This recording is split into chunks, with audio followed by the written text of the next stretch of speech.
You guys! All right, first of all, this is insane. Like, this crowd, like, I have done panels, we have done shows, we have done, like, One Direction shit. This is banana. Also, like, this is like a really esteemed location, and I am like we're all in like our Swiftie era right now. This is amazing. So I just want to thank all of you guys and congratulate you guys because what we just got to see was incredible. So first, for Mark and Roland, I have a bunch of questions for you guys. But first, lead with us? yes. We gotta make them wait. They're so excited right now. It could just end poorly. What did you guys take from season 1 that you felt worked and you made sure that you wanted to like kind of expand it in season 2? And was there anything that you were like, we can get rid of that?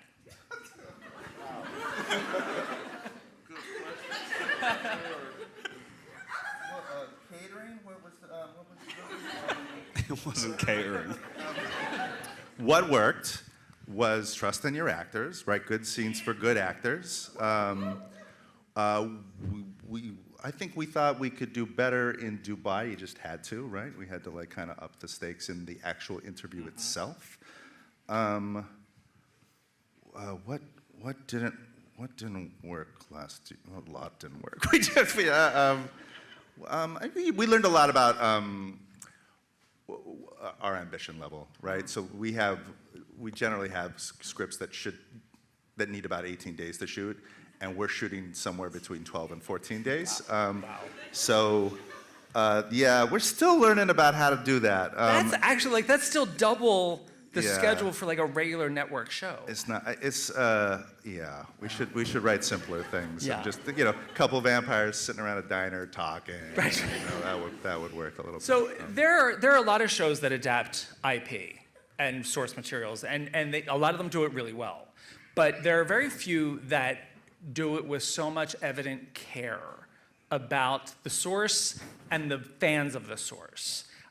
Does that make it harder or easier for you guys, knowing that you guys care as much about it as they do? I think we feel the burden of the fans, and we can't disappoint them. You guys are tough. So we can't disappoint them, but at the same time, we have to make it our own. And I really do believe that what you just saw last season, and you'll see in the rest of this season, is Roland Jones' interpretation of Anne's interview with the vampire. So we were beholden, and then we let ourselves go. Well, we have a really beautiful book, and it's a book. And we were tasked with making a really, really good television show. They're built differently. Constantly tried to like play what would Anne do if she was in the room and tasked by AMC to make this thing.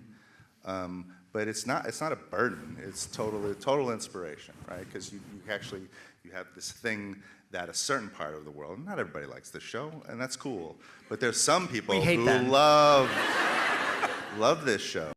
And it's a real honor and a total privilege to try to deliver that. And you guys had the benefit of her subsequent vampire novels to fill in the backstories and to flesh these characters out that maybe some of them didn't get a ton of play in the novels, like Santiago and like even, Malloy, what can you tell us without, and there's gonna be a lot of like, without spoiling anything, so just get ready.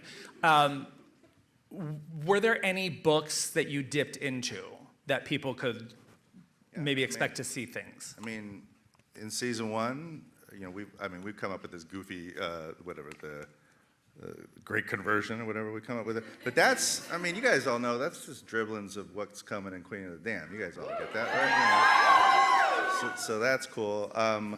Vampire Armand comes.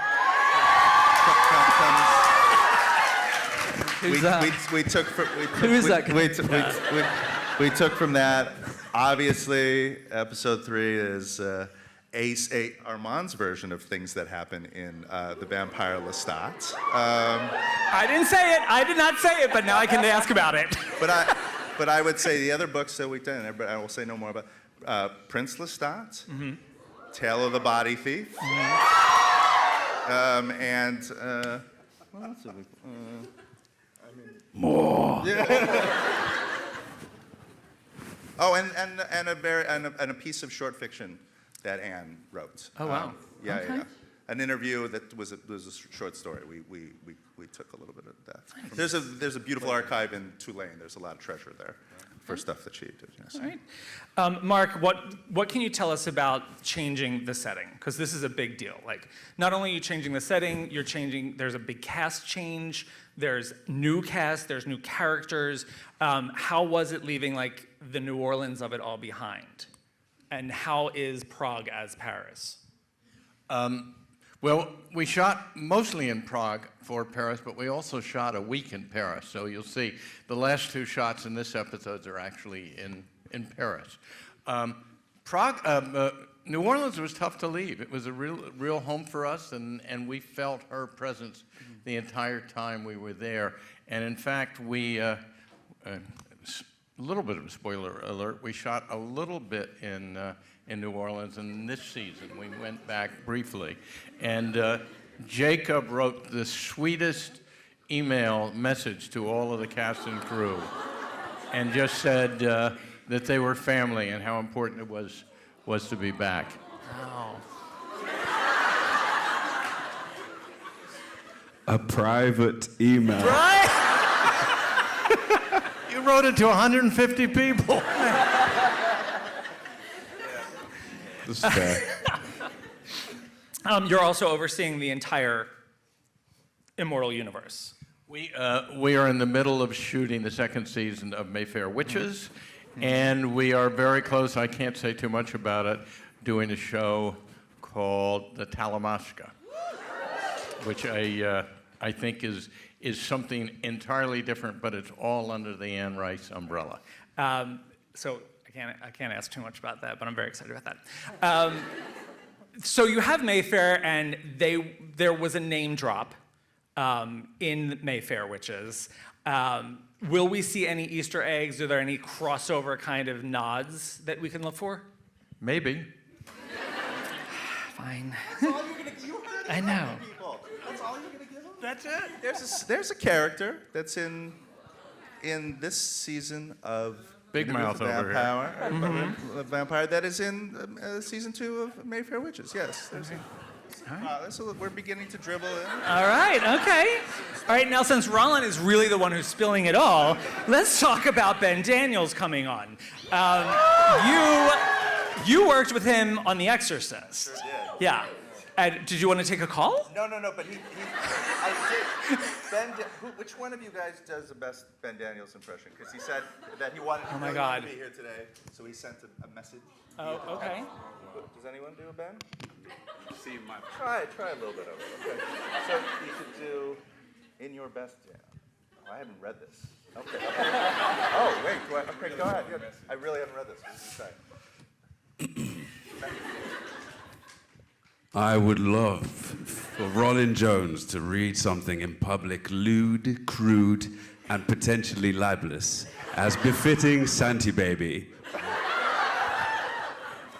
But if I were there, and wild horses have managed to drag me away, he's so English. I would praise this extraordinarily talented cast, who were so welcoming and generous, funny, and also serious. Okay. He's talking about me. Producers, designers, hair. Oh, the hair. Francesco. Be still, my beating heart. Costume, makeup. The whole job was an utter delight. I hate being gooey, but it was an amazing summer, even with the joys of a strike. I hope everyone has an amazing evening. I'm off to drink some blood, as it's just turned midnight here, and I am starving. Oh, there's a shorter one. I know. I could have read the short one. That was bad. That was phenomenal. Thank you.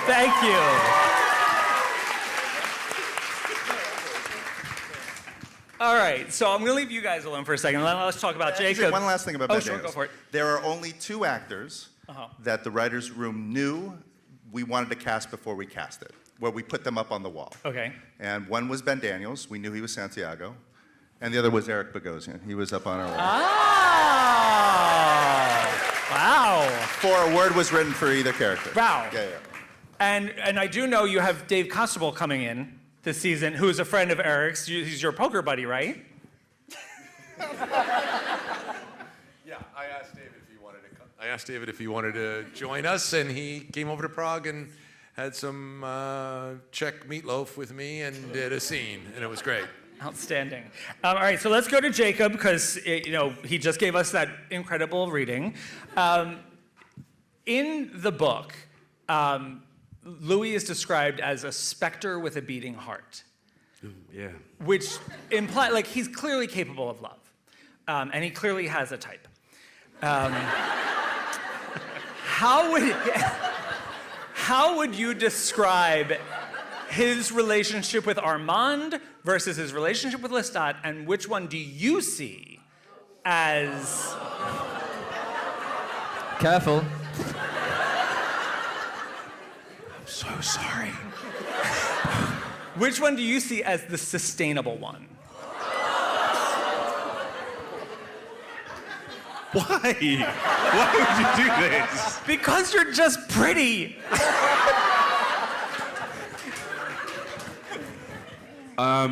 So, we don't need to compare them, for one. It's very different. They're very different. I would say that Lestat is kind of, on the face of it, he's like the kind of polar opposite of Louis. He's like fire and and Armand is seemingly calmer and kind of a more, I think, gentle creature. I caveated that, I said seemingly. But he's actually like a kettle sorry, I didn't mean that as in, it's like boiling over. Very English. It was a terrible, teapot? That's even more British. I would call myself very- a blender. He's an overflowing blender. Also, by the way, I want to point out that they're 70 years in at this point when we see them in Dubai. They're like wearing pajamas. They're like, I feel like they need a date night. Yeah, I mean, you've answered your own question, really. Yeah. Okay. Sustainability is relative. But you and Sam, you guys shared so much screen time together last season. Not so much in the beginning of this season. Did that actually help create sort of a tension or a distance for the stuff that you did have to film as like Dreamstat? To me. For both of you, yeah. It was like slipping on a glove, like a glove that fits really well. It wasn't. Wait, is that dirty? What? An old sock. I don't know what. What is in your home? Teapots and dirty socks? A lint-covered. Yes. All right, you and Delaney have a ton of stuff in the beginning, a ton, and we'll get to this little powerhouse in a second. Because my God. Can you talk about the evolution of his relationship with Claudia in the beginning of this season? Because it makes me uncomfortable. I'm very sad. I think we're all hurting a little bit that these two are at odds. How was this having to like kind of just jump into telling that story with somebody that is so adorable? Oh, I know. Their relationship is fraught at the beginning. We talked about this earlier on, didn't we? Like, because in Delaney's chemistry test, she was instantly fantastic and just did a beautiful job. But we did one where we just didn't look at each other for the whole scene. There's a scene in episode 2 where they're kind of talking about Paris and the promise of Paris. And it felt like just chopping it up with like a family member. and I was really looking forward to kind of those sort of hangout moments with Delaney because it felt so comfortable. And then it's like our first 3 weeks was just like not talking to each other, just misery, Eastern European misery. The chemistry read I did with Jacob was honestly amazing. Rolin was there as well. And it's like the first chemistry read that I've done where everyone in the room kind of disappeared. No offense, Rolin. And Levin was there as well, and it was so comfortable. And I left with a feeling of fulfillment, obviously uncertainty, but I was fulfilled because I was happy with what I did with Jacob because it was so natural. And I was hoping that I would really get the job, and then I did like 1.5 days later. So yeah, I'm very thankful. And your first scene Took was... them 1.5 days to get back to you? Yeah, 1.5 days. And then why weren't you guys more in a rush? Weren't you already in production? We knew 45 minutes later. We went to 1.5 Yeah, minutes we after you left the room. walked across the street, had that fake lunch, and Jacob, memory, the whole marketing thing is around memory this season, and and you have these amazing moments where you have these breakthroughs, where the memories that you have been holding on to for centuries really are shattered and they're recast. Is Louis becoming a more reliable narrator this season? That felt like an attack.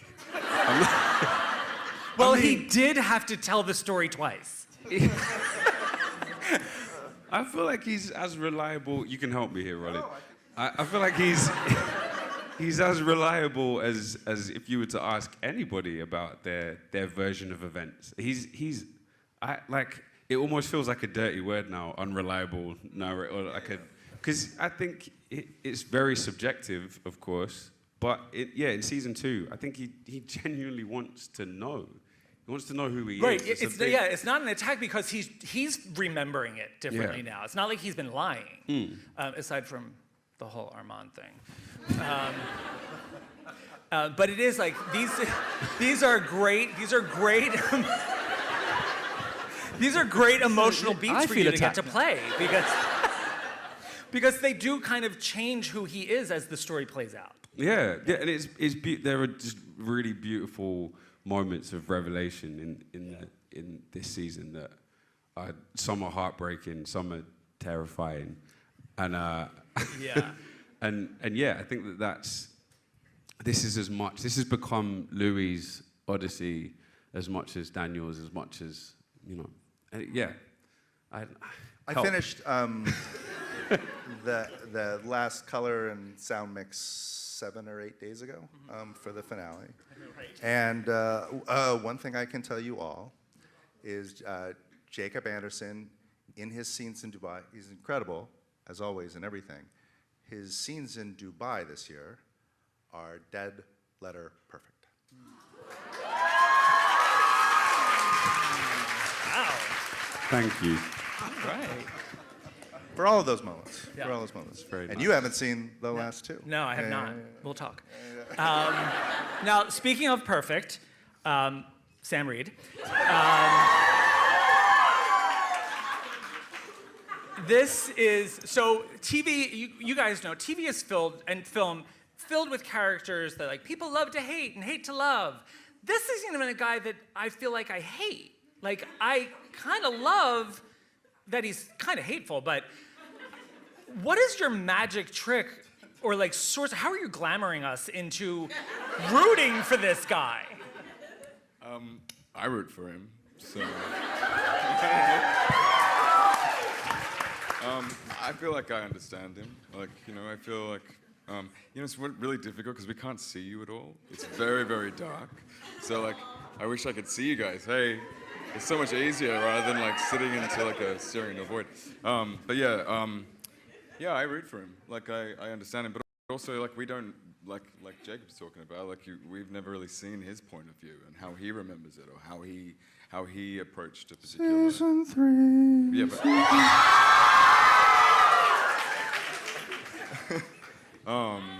So, yeah, I don't know. Yeah. Well, it's interesting because even in the first episode, when Dreamstat shows up, at first you're like, oh my God, and he levels this horrifying threat, which I'm so into, because I am going to use that line. Like, I'm waiting until you're happy. But he doesn't say that. Louis says that.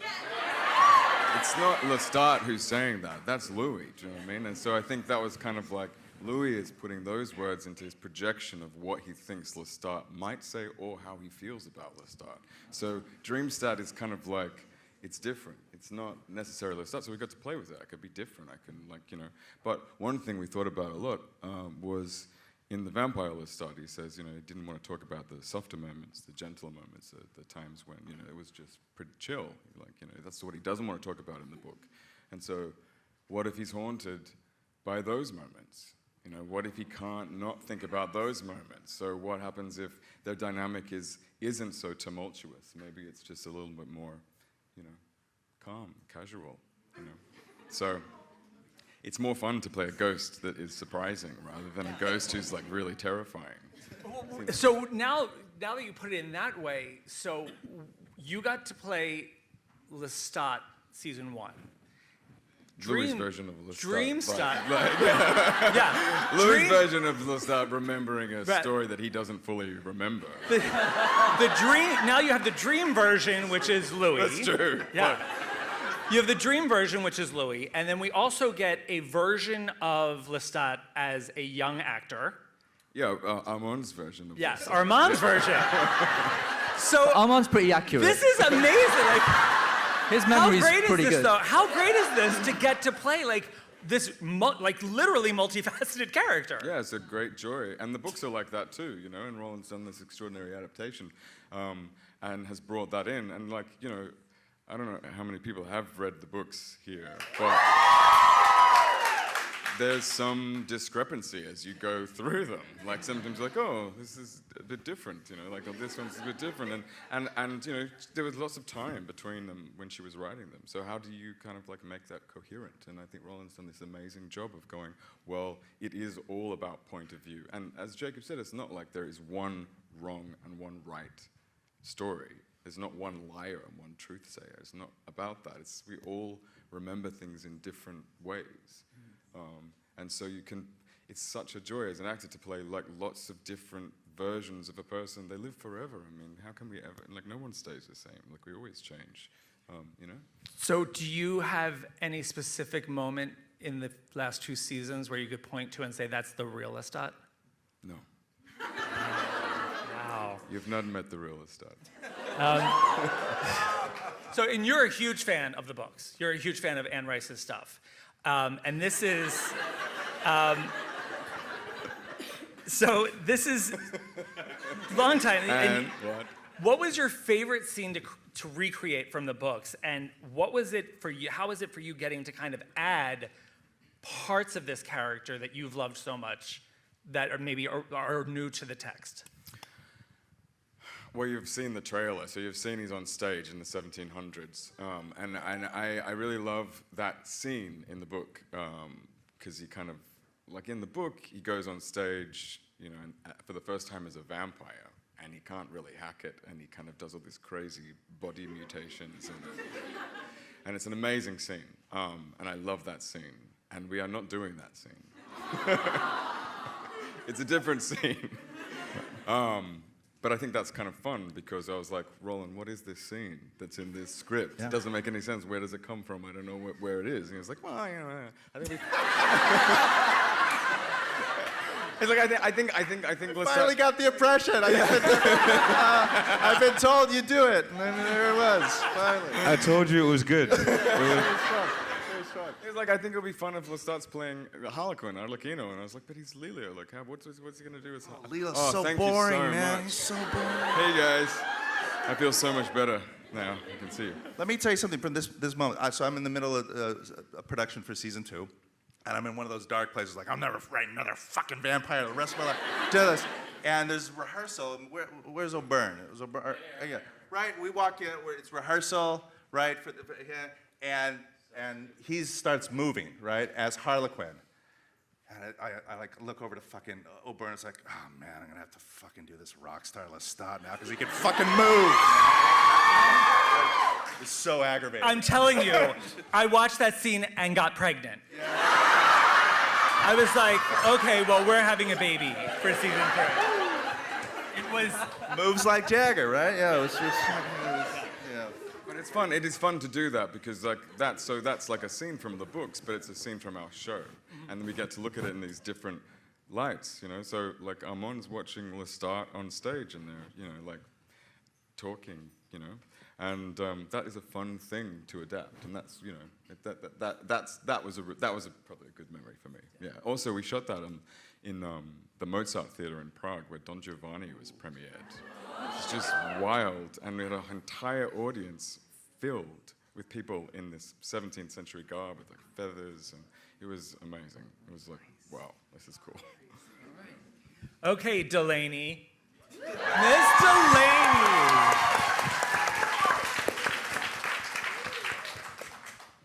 When I say powerhouse, like, I'm not kidding. This is a role that is so complicated. And for you to have stepped into it with such just clarity of character, such ferocity, this is unbelievable. Like, I'm crazed about this version of Claudia. Like, what did you take from season 1 and kind of like add like kerosene to? I took a lot from the book, actually. The way Anne Rice writes about Claudia is extremely descriptive, that I was able to kind of make up a version of Claudia in my head. And Bailey left me a very good foundation to pick up from. But yeah, Claudia's my little angry demon. I love her. And yeah, I'm excited for everybody to see this version of her. Yeah. And you had like 3 or 4 days between getting the job and getting on set, right? Yes. That's bonkers. That might be child labor, lols. And you also had to like learn languages, and your first day was the jump scene, right? Yes. Yeah. Yeah. Honestly, my first day, I'll never forget my first day. This was the most magical day ever. I was just on adrenaline. They were like, "Can you do this?" I was like, "Yeah, 10 times over, let's go." But yeah, I'm so fun. And I spent a month with Jacob, just me and him roaming Europe together. But yeah, my first scene was the jump scene. It was a night shoot. I jumped on this guy and clamped down on his neck, and I was like, oh yeah, this is where I'm supposed to be, yeah. And those first weeks working with Jacob and going through this ride, that must have really helped you get this character and see why she was so angry and what we can do with that anger. Yes, she's very angry, which was very hard because Jacob is so lovely. No, he really is. Like, anytime there was like doubt in my face, he'd come over and say something really stupid. Yeah. So I was very That's thankful more for like that. it. That sounds right. Yeah. So Claudia, the way she's described in the book, she's also much younger in the book, but they mention, or Anne Rice mentions how she like loves having money and then using it to buy things. Yes. And then we get this Claudia, who's a little older and has like a little bit better taste and a little bit more access. And I was like, oh, if she was alive today, she'd be those girls that go into like Sephora and mix things up. Yeah. She'd be like one of those terrifying teen girls. Yeah. Oh yeah. I think she'd still be stealing things. Yeah. Right. She wouldn't have to. Yeah, but she'd just walk out with extra big trousers, and everyone's like, they look a bit odd. She is so desperate to find people like herself. Yes. And then when you guys get to Paris, and again, this is not spoiling anything, but you fall in with the theater.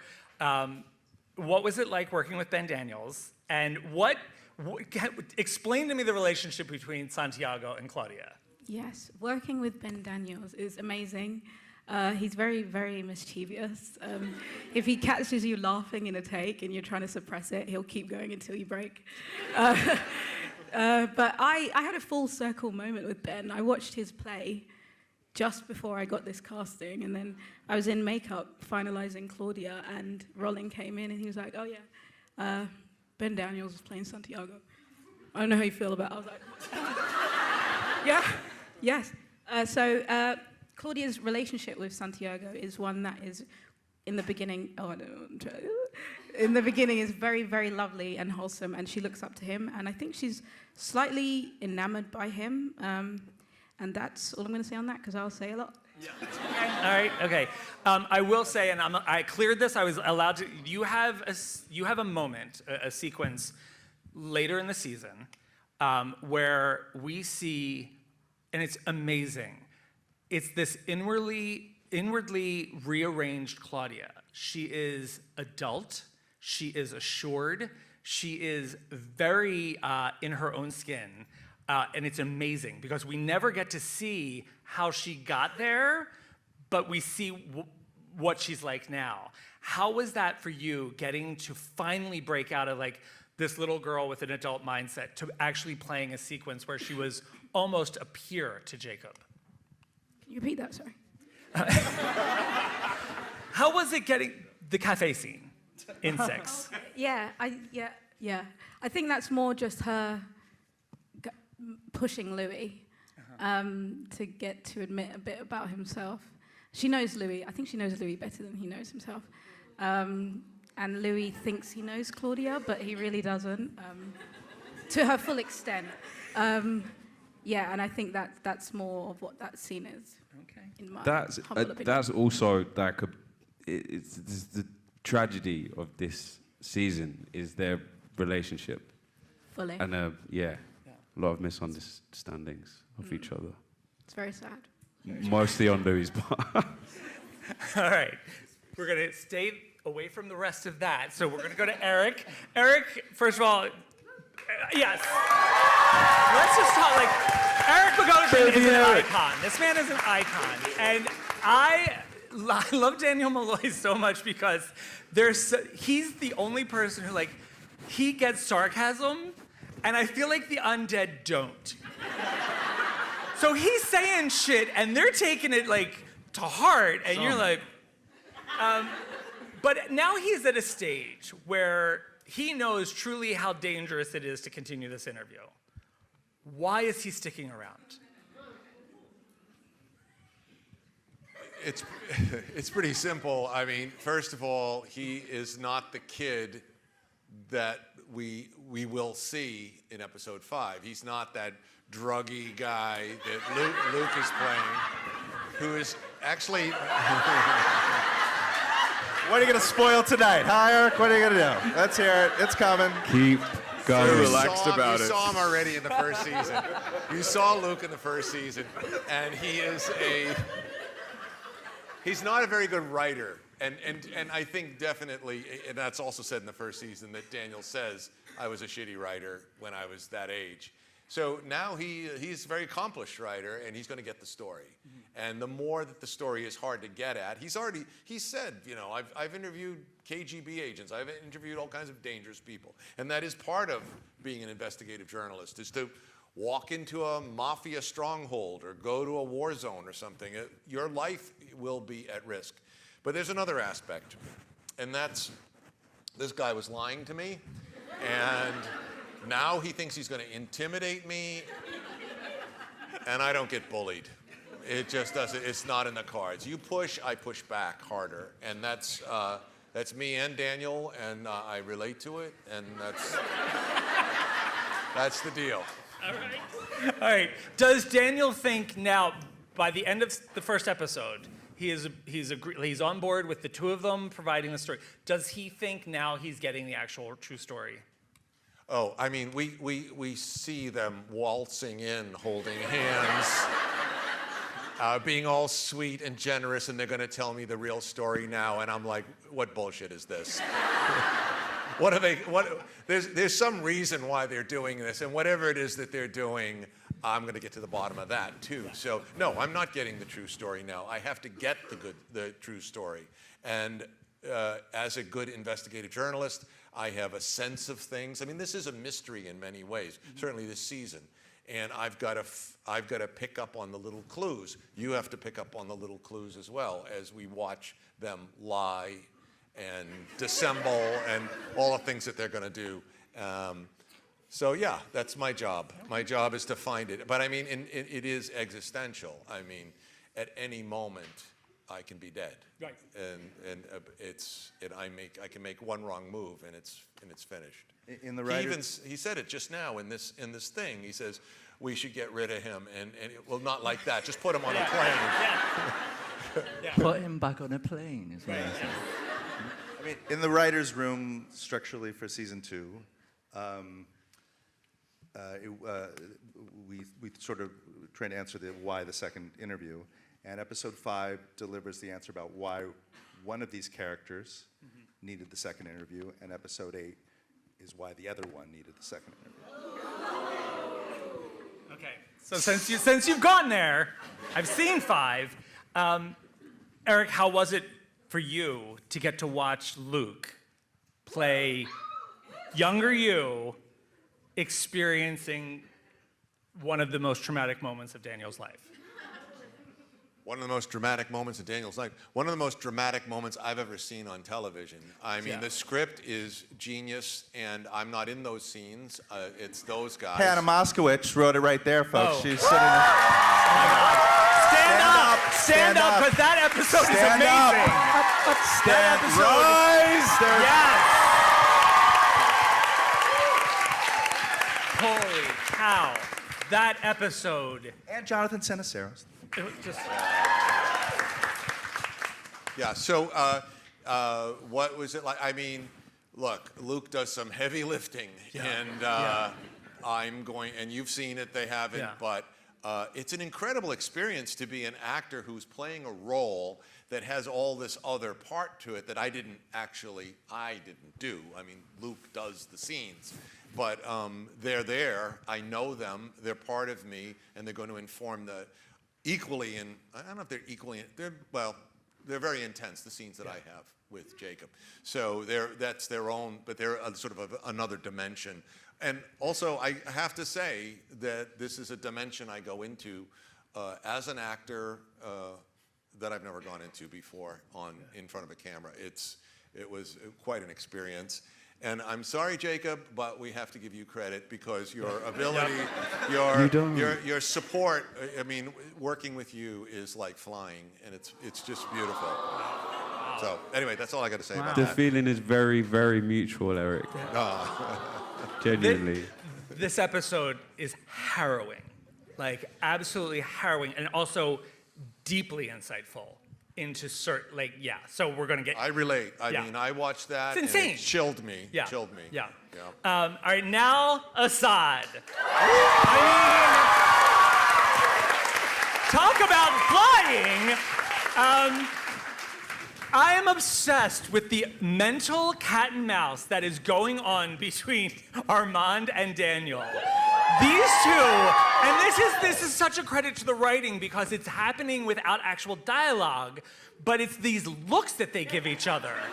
And I swear to God, the shade being thrown between these two men is amazing.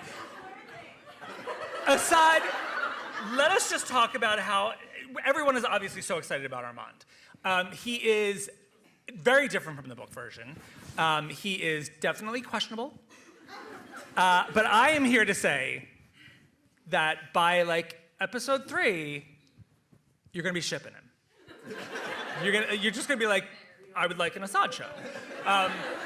How has it been getting to be kind of not the spoiler to this central, connection, but the third? Hi everyone. Hello. God, I'm really nervous. I don't know why. It's partly because of this, partly also because I am in constant awe of everyone here, and I'm actually quite intimidated by you guys. Even though we've got to know each other, and I'm still really, really intimidated. But those looks, just about the. I think sometimes I'm in between scenes, I just wonder if they're keeping the cameras rolling, and some of those looks are actually love, and some of them are what's for lunch, and some of them, but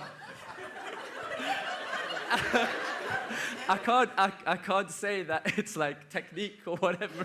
But I don't know. Something's happened, and it's good. But like Eric said, and like everyone's kind of reiterated, this like entire team is just so safe and open and kind, and I think it allows us to try things without any inhibition. Yeah. There's love there. Yeah. There's love between Armand and Louis. When did you start kind of working on that chemistry? Because season 1, you had to kind of play it like, this is my boss. Yeah. Yeah, I mean, we started talking as soon as, after I got the part, you guys were still filming, and I was still in London, and we started emailing each other, Jacob and I, and then when I got to New Orleans, we were doing Rashid in Dubai, but we were like, and it was like, I remember, Jacob, you were like, this is going to be exciting, like, this thing next season is going to be, like, what's this going to be? And I was like, I don't know. I think I called you the big VA as well, because I was like... You did, yeah. I was trying to be cryptic. Exactly. That was another private email, and you were like, welcome, big VA, which it'll be on Twitter tonight, I think. I'm not a creep. Please don't. It's not.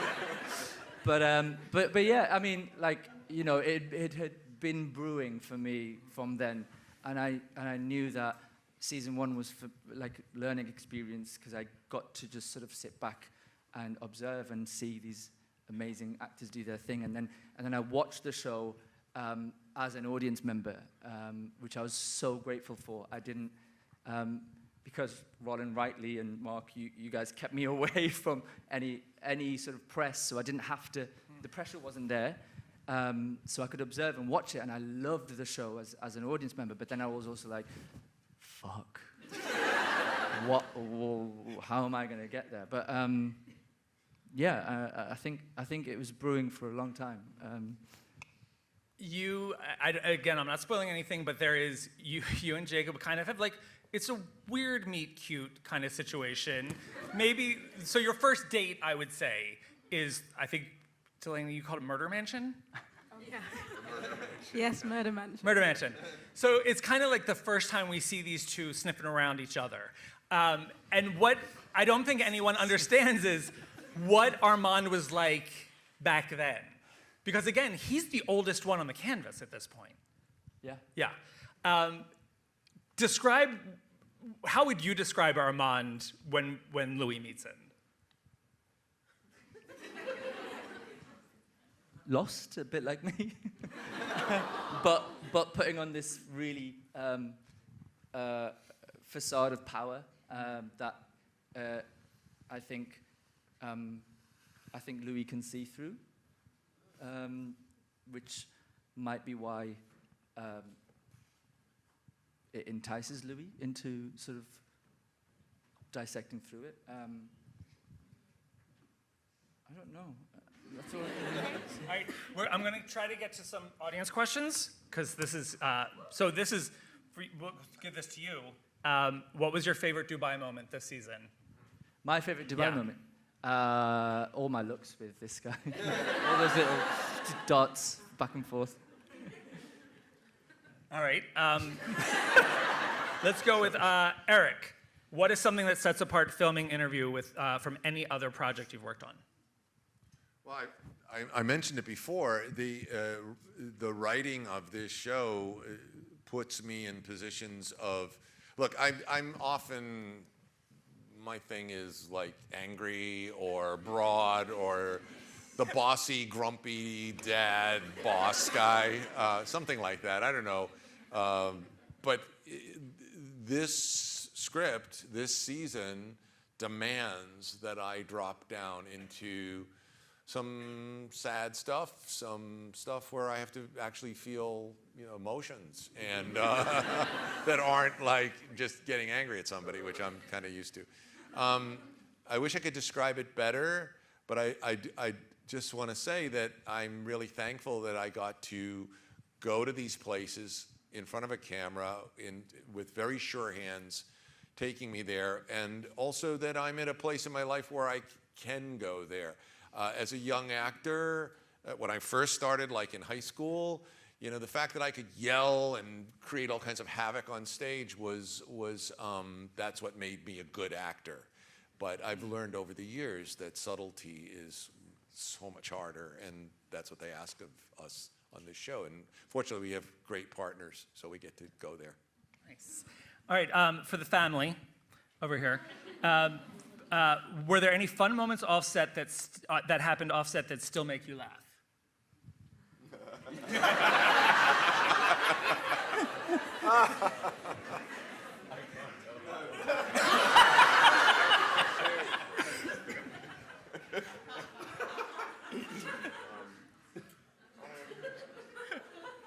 Fun moment.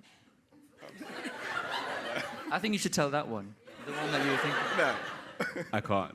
I can't.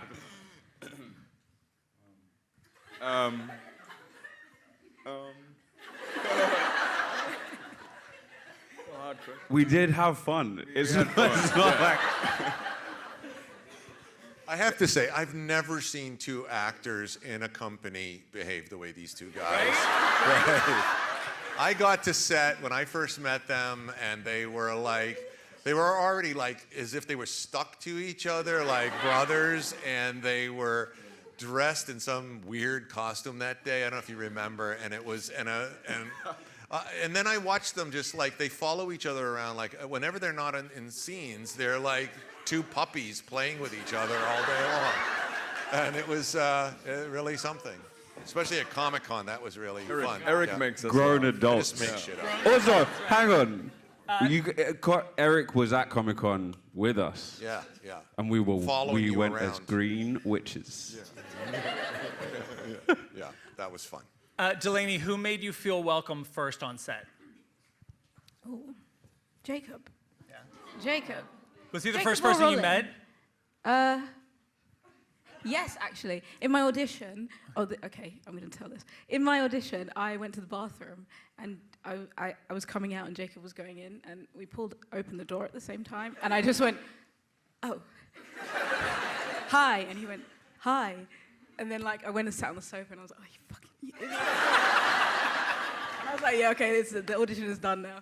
All right, and this is the last one, and it's a speed round. Sorry, guys. Because it also says there was one in here that says, like, wrap by 9:25 with an exclamation point, so you know there's what TV show would each of your characters binge? We'll start. We'll just go down here. Buffy the Vampire Slayer. I'm Breaking Bad, man. That's all right. I think the OA. Oh! Yeah. I'm going to say, I think he would watch, and I'm forgive me because I don't really know the names of all of these things, but I think he would watch like the Housewives of Beverly Hills. You took... And I think he would sit there.